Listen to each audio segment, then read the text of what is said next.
बिस्मिल्लाहिर्रहमानिर्रहीम अस्सलामु अलैकुम वरहमतुल्लाहि वबरकातुहू। तंग दस्ती और बीमारी के आने के असबाब वो क्या हैं सामीन और नाजरीन, तो शुरू करते हैं।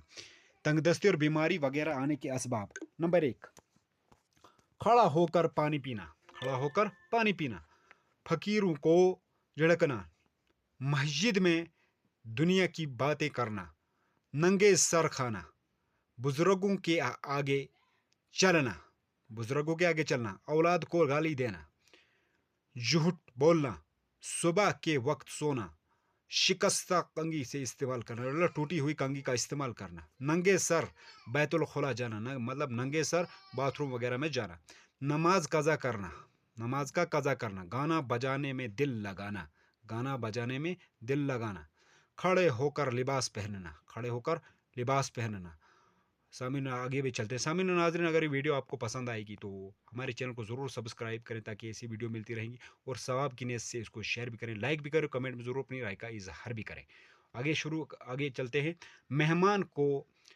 मेहमान को हकारत की नज़र से देखना, कुरान पाक को बेवजू हाथ लगाना, जूते पहन कर नहाना, बगैर बिस्मिल्लाह के खाना पीना, बैतुल खुला में बातचीत करना, बैतुल खुला मतलब बाथरूम में बातचीत करना। आज ये हम सब की आदत है, तो भाई इस्तिगफार करें और बचें। बैतुल खुला में बातचीत करना, इससे भी बचें, परहेज करें।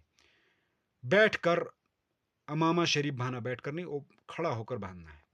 नहाने की जगह पेशाब करना, दरवाजे पर बैठने का आदत, दरवाजे पर बैठने की आदत, मगरिब के वक़्त सोना, गुस्ल फर्ज हो जाए तो खाने के बर्तन को साफ न करना, बगैर हाथ धोए खाना, अहलो अयाल से लड़ते रहना।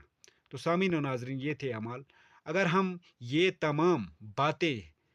जो तमाम बातें हैं जिन से हम अगर बचें तो सवाब भी हाथ आएगा, और बचेंगे तो तंगदस्ती और बीमारी आफतों मुसीबतों से भी महफूज रहेंगे इंशाअल्लाह रहमान। उम्मीद है आपको ये पसंद आई होगी वीडियो, तो चैनल को सब्सक्राइब भी करें ताकि ऐसी आपको वीडियो मिलती रहेंगी, और साथ के से शेयर भी करें, लाइक भी करें, कमेंट में ज़रूर अपनी राय का इजहार भी करें।